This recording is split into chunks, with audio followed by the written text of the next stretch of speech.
YouTube, what's up? Everyone's been asking for my point guard guide, all NBA 2K25. I've been lazy, I've been slacking. If you guys don't know, a lot of people have been asking how to play point guard. Yo, Fab, make a point guard tutorial video, how to become the best point guard. Because if you guys don't know, guys, a lot of the 2K League, like, guard prospects and point guards would watch some of my tutorials and they'll pick some of the parts of my game and they'll be like, yo, I love this, you made me better. There's so many examples, guys, I could list of people who got better just watch my videos. The reason why my guard tutorial is so helpful and so important is because I always make this joke. I'm pretty much one of the worst dribblers in 2K League history, but I'm one of the only few players who are still like consistent at the highest level and who could play every mode on the game and beat people at every mode on the game. And the reason for that is because I know how to get to my spots, I call plays, I use my IQ. So I made a little joke also, guys, that the stage players with flashy dribble moves, they don't respect me because I play a little old school ball, but the Sim Nation old heads don't respect me either, so because I play cheesy. So I'm in the middle. The young dudes that are flashy don't respect me because they say I play like an old head, but the old heads don't respect me because they say I play cheesy. So we're a weird channel, but if you guys are here, I'm going to show you guys how to become the best point guard in the most efficient way, fastest way possible. Watch this to the end, guys. I promise you, if you watch this video towards the end, you guys will become the best guard in the game. And, you know, I'll give you guys this info for free. All I ask is that you like, comment, subscribe, share this with your friends. And let's get right into the video, guys. This is how I become the best point guard in NBA 2K25. Really simple, really easy. So right away, we're going against Eyeball Greens in this video. Eyeball Greens, he's regarded as one of the best stage players of all time. All the stage kids love him. All the TikTok guys love him. They view Eyeball Greens as like the GOAT of stage. Like, everyone's scared of this kid. Rightfully so. Eyeball Greens is the best dribbler I've ever seen in my life. And he's really, really good. And then we're going against Glizz also. So Glizz, if you guys don't know, Glizz is shooting guard for Black Market with Joe Knows and stuff. Glizz is pretty much the best shooting guard on the game right now. So we're going against Greens and Glizz. And spoiler alert, we beat Glizz and Greens in this game.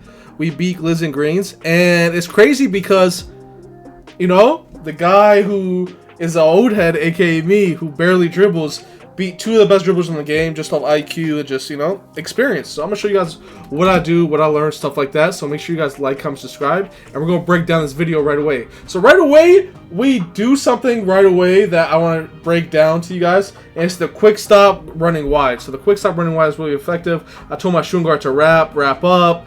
I think I get the ball right here. I could have shot that, but I was like, you know what? No. And then I faked it. And then I kept running. So right here, you're going to see a little fake. My teammate was like, what was that? The lock thought I was going to stop and go to the right, but I kept running. So that's something you want to add to your game, and then the quick stop going wide. The reason you want to add the stop and go to your game is because a lot of these locks think you're going to be a robot. You're just going to dribble back to the opposite direction. So the stop and go sprint with the ball is really effective. You guys don't even need to do a dribble move. Just stop and run. Same side, and you'll usually have a three-pointer if you take it wide. So the lock is really good. He thought I was going to stop here and go right, but I just did a stop and go. I just stopped, ran, stopped, and then I did a quick stop right behind the screen. So right here, I give the ball to my center for a reset. If you guys are getting bumped, make sure you guys use your center. Right here, I'm telling the center hold the screen, and then I call my lock in the left corner on a cut. So I came out the game. This is what you guys need to realize at point guard. We came out the game aggressive and we did a quick stop. So now we're like, okay, they think I'm going to come out chucking. We got a three-pointer up. So now I could call a play. So you just want to mix it up. A lot of these people in the rec are like, yo, I want to pass first PG. That's not going to work because if you're a pass first PG, the whole team is going to sit low on your passes and just intercept your passes and make you score. You want to be a score first PG that can then get your teammates involved. Your teammates will appreciate it if you know how to get a bucket on your own. If you can't get a bucket on your own at point guard, you shouldn't play point guard because the defense will just suffocate you and your teammates. So you guys won't be able to move or cut or score. So if you're scoring point guard first and you know how to get buckets, it's going to open up everything. Because you see how high this power forward plays? The power forward play is playing super high, which allows the lock with high dunk to cut back door on the little guard with no defense. So I just green a three behind the three-point line. So now they're stepping. They're thinking about stepping. So I'm like, yo, Wolf, cut. So I throw Wolf on the cut. Boom, wide open, get some takeover, get my teammates involved, and we scored easy points. Quick stop, then a cut. So mix up the aggressiveness. come out aggressive, getting buckets, and then you can start adding and sprinkling plays. So right here, we give our shooting guard the ball, a late shot clock. We have the power forward switched on us. We tried doing a little move. I knew they were going to play my three-pointer really high off of this. We have 2 seconds left. I tried doing a midi front fade because midi front fade with Pro 2 is really good. But 2K sometimes doesn't let you shoot those front fades sometimes. Sometimes they drag you for a layup. It drags me in for a layup, and I make it, whatever. But if I had the Pro 2 layup, Pro 2 fade right here, I was going to green it also, but it's whatever. Remember, those front fades are really key, guys. And Pro-Am, your front fade with Pro 2, midi fade is going to be open a lot. So you're going to have your front fades with Pro 2 open a lot. So keep that in mind, guys. All right, so on this part right here, we're going up the court. We're always flashing up our icons, look for our teammates. We do a little Steve Francis size up into the mid. And then, boom, right here, I usually have a fade, but I know Gliz is very aggressive on the hash. So I just throw a little guest pass at the hash. And, yeah, Gliz is just leaking out, trying to get a basket. But I dotted Gliz. Gliz was pinching. Boom. And then, see, it's a little cat and mouse game. It's a little, like, cat and mouse game because I know that he's probably going to think I'm not going to guest pass him again on offense, but I do it right again at him. So as you guys see, like, I threw a guest pass. We call that guest pass at the highest level, guys, when you just, like, predetermine the pass and just throw it. So right here, I'm like, yo, he's probably going to help. Let me guest pass him. Boom. I threw a little dot. Gliz was pinching, right? So I'm going to let it play out, right? So I guest passed Gliz. Remember, Gliz is the best shooting guard in the world right now. He's really good. I guest passed him, but now it's a mind game. Now it's like a chess match because now Gliz is probably thinking, yo, he guest passed me. Next time he goes middle, I'm going to pinch again. No way Fab is going to guest pass me twice in a row. But what Gliz doesn't know is we're a seasoned vet, and I know he's gonna pinch again. He's going to try switching it up, so I'm going to guest pass him again. So right here, when I catch it, I call Fifi. So I'm like, yo, throw me the ball, run Fifi. So with Fifi, it's when the left corner cuts and the left wing goes to the corner. I'm like, yo, just do it right now. Or actually, we didn't call it Fifi. We called a slide. So I'm like, yo, just slide to the left. Boom. A little quick guest pass. Remember, and this is all in 10 seconds because I'm like, yo, you see how, like, the defense really respects my three-pointer? Gliz pinched for his lock 2 times in a row. Gliz pinched for his lock 2 times in a row. So right away, I'm like, yo, slide left right when I catch it. I had a midi, but they pinched a little bit. And boom.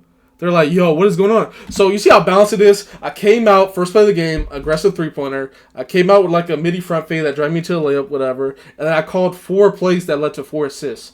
So back-to-back guest passes on Gliz. Gliz is stunned. He stopped moving. He doesn't know what to say because I'm just guest passing him. Like, I'm making him stay on his man. And when he stays on his man, he respects the play even more. So right here, I'm in a bad spot. I give the center the ball. I come get it. I do my little size ups. Boom. He tried hitting the screen. They run a little reverse play. So with reverse, I could tell they kind of gave the reverse up because the power forward played up really high on a certain side. The lock played the right. So that means the lock is going to run to the right corner. The right corner is going to drop to the paint. And the power forward is going to stay on me. So I'm like, you know what? Let me just dribble in between them and shoot a Pro 2 front fade. So Pro 2 front fade on the mid is going to be your friend this year. It's going to be opening a lot against comp teams. You really want to take the front fade a lot. So I'm sizing up for a 3, make him think I want a 3, then I cut him up in the middle, and I shoot a midi front fade with Pro 2. Alright, so this is one of my favorite things to do. I like calling raps a lot to get the defense confused. A lot of these locks have egos. They want to stay on ball. Sometimes they get confused. And sometimes you can force switches on the weaker defenders. So I have a pure lock on me. I'm like, you know what? Let me try something different. Let me try calling some raps, see if I get Gliz switched on me. Because the shooting guards have less defense than a lock. I call a rap. Gliz switches on me. I do the little Rowery slide with the Kyle Lowry hop jumper. Boom.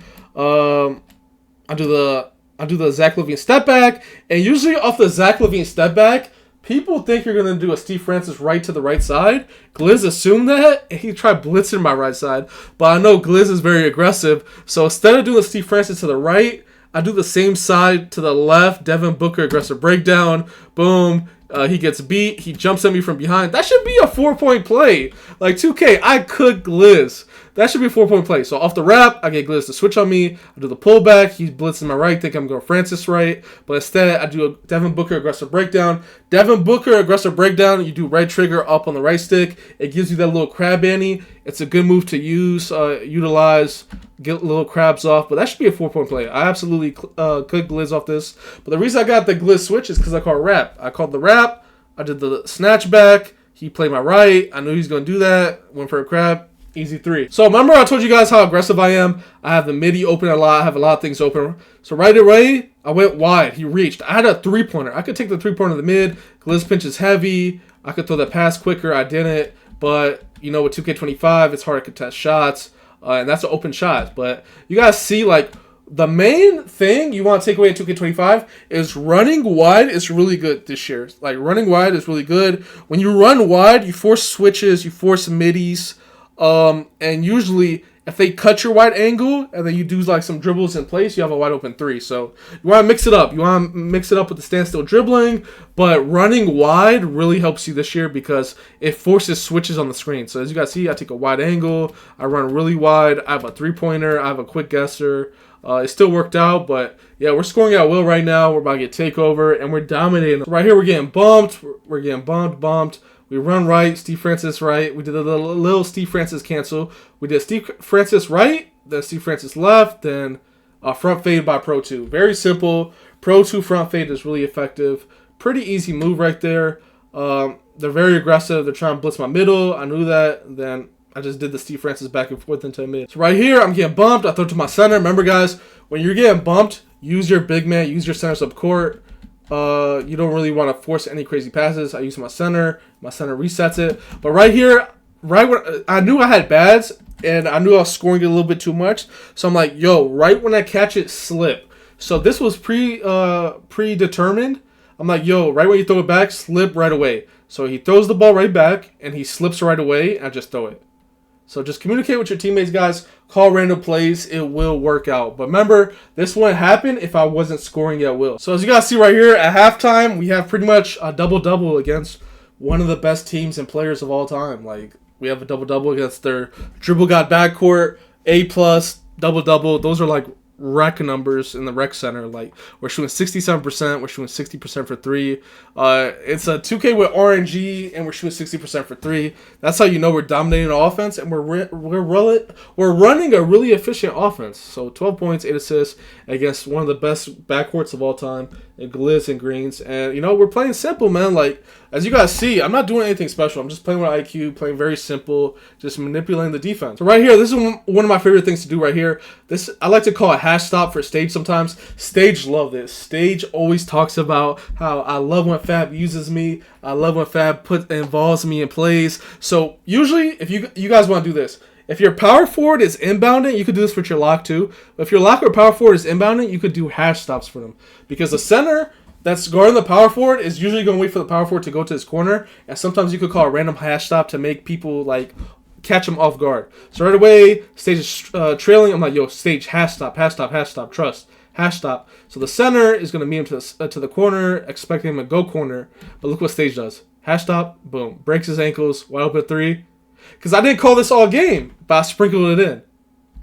I'm right on the inbound, I'm like, yo, Stage, hash stop left. I want you to step on the hash, Stage. And he sells it very well. Like, he's going to the corner, hash stop. So that's a little play you could add to your game also, guys. And peep the IQ by me.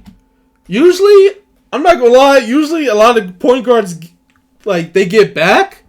That's what you're supposed to do. But I see my center with position, and then you see what I do? Instead of getting back, I run to the corner. So if Stage does miss, I have a chance to get open corner 3. All right, so this is one of the veteran tricks you guys need to add. We're on a fast break. The fast break doesn't look good, so I call a play during the fast break. I'm like, yo, set an off-ball screen while we're coming up. Off-ball screen, he had a wide open 3. He didn't want to take it. He has a wide open mid, though. It worked out anyway. People don't expect a play during a fast break. This is a fast break. I called for an off-ball screen for Asta. Wide open. He doesn't shoot it, but he shoots a mid instead for a better shot. Boom. So you guys could actually call for plays while in the fast break. Like, yo, set off-ball, set off-ball, set off-ball. And they didn't expect it. Boom. Open 3, but it takes the mid. Open shots. Great efficient offense right now. So right here, I throw my center the ball. Remember what I said? Just run wide. Sometimes you just got to run. Just run. You see how wide I run? I run at a wide angle. I didn't sit still. I didn't trap myself. I didn't put myself in a blitz situation. I just ran wide. Just ran really wide. Just ran really wide. Running really wide just helps you. Run wide, mix it up. It annoys them. So, Gliz and Green's team ended up quitting this game. But as you guys see, end of the third quarter, we're at 18-10 with 0 turnovers against one of the best teams and the best backcourt ever. Greens and Gliz, they're dribble gods, man. They're really good. And we had 18-10 with 0 TOs. This is old head basketball. 18-10 with 0 TOs against one of the best teams in backcourt. Like, literally, their backcourt is way better dribblers than me, bro. I can't even dream of dribbling like them.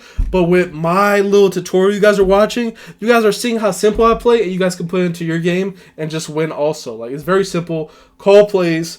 Be aggressive with the shot. I'm going to show you guys one more gameplay against a 2K League team also, a 2K League All-Star team also. I'm going to show you guys one more game, and then we're going to just end the video there. But yeah, we ended up, they quit. We ended up winning this game. As you guys see, we're just dominating 18-10, 0 TOs. And we're going to show you guys the next game. All right, so right here we're going against Hoodie Touch and his great 2K League teammates. Their defense is amazing. Hoodie Touch is amazing. And we're going against a 2K League defense. So we're going to go over everything we did. And this was an overnight championship win by us. So very, very clutch win by us, winning an overnight. So right away, I think we go right into a wrap. Yep, I call a wrap. Things look really bad, so I deny the wrap. I go wide. I force a switch. Do the double behind the back into Pro 2 fade. So, you know, it's pretty simple. We manipulated the defense right here. I said wrap, but I lied. I faked the wrap. I said never mind. I went wide. You see the wide angle. I ran so wide, I forced a switch. If I stood in place, the lock was going to get back in play and stuff like that, but we didn't. We didn't stay in place. We ran so wide, it forced a switch. Now we got a big man on us. We double behind the back into the Pro 2 front fade. That's going to be open a lot for you guys. All right, right here, I throw it to my big to reset. And this is a little fun pass I like to do. I like to call my shooting guard on a cut to make the shooting guard defender back up a little bit, create more space. I call my shooting guard on a cut, and from here, you can throw alley-oops. So a good little alley-oop play by me and Hez. Right here, we're on the fast break. We get stuck in a bad spot, but look what I do right here. We get stuck in a bad spot. I don't even do a dribble move. I just run wide. I run super wide and green the shot. Sometimes you guys don't even have to be flashy. Just run wide, make them switch. They don't want to step or switch. Just take the easy three. Right here was a crazy play by me and JB. Me and JB called this right here. I like to use my center lock for escape passes when I'm getting like pressed. And right here, I was like, yo, just keep going down because I was looking to throw it to stage for a little trail play, a little corner pass because he beat him up the court, the center. So I was looking to throw it to stage. I was like, yo, just go down, JB. And I called it at the perfect time because right when he's coming up to steal the little escape pass, he goes down. And I throw it at his face, easy dunk. All right, so this is a little perfect example of what you need to do with your off-ball movement. Right here, Hez shoots the ball. Usually the guard, you know, gets back when the shot goes up. But I don't want you guys to do that. I want you guys to see position your teammates and then react off that. So I see my center has interior position right here. My power forward has interior position. So it's a 90% chance we get an O board. So what I do, I reposition myself all the way to the left corner. So I'm right here. The shot goes up. Look where I run. I run all the way to the left for an easy shot. Like a lot of point guards get back or they stop top of the key. I fill all the way to the corner. That's just that experience. Usually people stop here or get back. No, I see. Look, you see the shooting guard? He's running. He's leaking out. Why are you leaking out when both your teammates are getting boxed? I'm like the only person on the court that didn't give up on the play. You guys see that? Look at the shooting guard with red hair. He's leaking out. Everyone's leaking out. Everyone's leaking out. I'm the only person on the court who's just like, you know what? Let me just go to the corner. Easy three. Right here, we're in a tough spot on the left wing. I know he's going to be aggressive, blitz my middle. I size him up. I do a Steve Francis right back to the left. Tough shot. It just, Steve Francis is so good because you could speed boost out of it. But if you just do a Steve Francis in place, it sets you up for a good shot every time. So I did the little pullback. I knew he's going to blitz my middle. That's what the locks usually do. You see he tried blitzing my middle right there. I did the pullback. He tried playing my middle again. And I did Steve Francis back left. Boom. So right here, We're just being confusing right here. I'm like, yo, rap. I'm going to need you to rap again. So he raps again. He's confused. Then when I got the lock and the power forward trailing, I do the De'Aaron Fox crossover to push me in front for an easy dunk. So the raps really confused them. They thought I was going to go back left. I didn't. I kept running right, then De'Aaron Fox. So use the rap, use plays, get yourself open with movement. So right here, I'm stuck on the right. I run wide to drag the screen to force a switch. I run wide. You guys see I run wide. Then I made him think that, yo, I'm going to go right because I did the little Kyle Lowry hop jumper to the right. I let it play out. I call my shooting guard on a cut. Shooting guard on the left side of the hash. He plays the cut. When my shooting guard cuts, the screen hits. I go back middle. I quick stop middle. Green. That's a clutch shot to tie the game. So it's a lot of things that's happening. A lot of movement. Remember, I'm not a dribble god, guys. I just call plays. I just call simple movements, and it gets me and my teammates open. So I run wide, drag the screen wide. Kyle Lowry back in place. I fake the right side, go back middle. There's no help in the middle because I call my shooting guard on a cut. So everything opens up when you call plays. I just manipulate the defense. I call plays to get myself open and my teammates open. And this is the only guide you guys need, man. Like, I could literally not play the game. So here's the thing. Everyone we played against are 2K League players who play the game 1,000 times more than me. I can literally just load up 2K and win games just off my IQ. So that's the thing people don't realize in this community. You do not need to be a dribble god to win games and championships. You don't. You just need to have IQ. So right here, I drag the screen wide to try forcing a switch. I got my little opposition. I fake the Kyle Lowry hop jumper. Then I go back middle. Boom. Quick stop, deep, green. So right here, I call a hash stop for Wolf. Remember, earlier in this video, we did a hash stop for Stage. We do a hash stop for Wolf. Wolf fakes the little corner, and they had to guard it because it's Wolf against a point guard. Like, the lock is worried about my plays. So Wolf looks open. The lock tries shading it. Wolf does a little quick pass back. Easy little shot. So the plays will get you open and help your team score more. So right here, I told him, yo, throw the ball to me on the wrap-up. We're down 1. I want the ball here. I know the power forward is not going to step because he's scared of my plays. He got to worry about Stage piece cutting. He got to worry about the point guard cutting. Remember, we call a lot of plays. So I'm like, yo, just hold the screen here. The power forward's not going to step. I have to score right here. So boom, we're just dribbling in plays. He could reach there, but he's scared to. We do it behind the back. He hits the screen. Easy 3.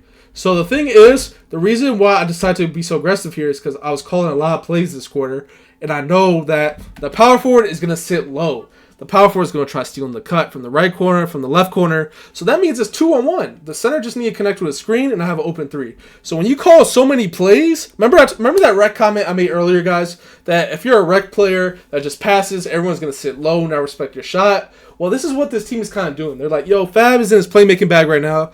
Let's see if the old man can score. Let's see if he could get a basket. So I was like, you know what? I know they're thinking that. Just hold the screen, bro. Hold the screen. Don't slip. Hold the screen. Hold the screen. Hold the screen. Green. So that's just confidence myself. Remember, we were down 1 when I hit that 3. We're up 2 now. So we ended up winning this game. The game's over. They all quit. The point guard got graded out, 10 turnovers. So shout out to Wolf. I made a video on Wolf's lockdown build. Wolf did an amazing job. But we put up 7 3-pointers. We made 7 3-pointers, and we shot efficient. 7 for 12 against one of the best 2K League players, prospects, teams ever. Like, this team's really good. This team is really, really good. And you see this lock's name is Please Don't Rap because I call a lot of rap plays. He pretty much named himself Please Don't Rap because he likes to blitz the rap and he likes to get a lot of steals. So we did it. We called a lot of raps against someone that said Please Don't Rap. So we did pretty good. Everyone on their team is really good. Hoodie Touch is really good. And we put up 7 threes on them. So 30 points, 6 assists. We did really good. We showed you guys 2 gameplays and breakdowns of us going against 2K League pros with just our boring, efficient ball. So I showed you guys what I'm thinking, how to score. Let me know if you guys want to see more. This is how to score in 5v5 Pro-Am. I could make a 3v3, 2v2, 1v1 guy. Let me know down below what you guys want. I love you guys. But this is how to score in NBA 2K25. So make sure you guys like, comment, subscribe. And remember, you guys do not need to be a dribble god to be the best on this game. I'm living proof of that. Been playing at the highest level for a decade. Been running a lot of leagues and tournaments for a decade. I'm telling you guys, you do not need to be a dribble guy. You just need to play with IQ and with a purpose. I love you guys. It's your boy Fab, and I'm out.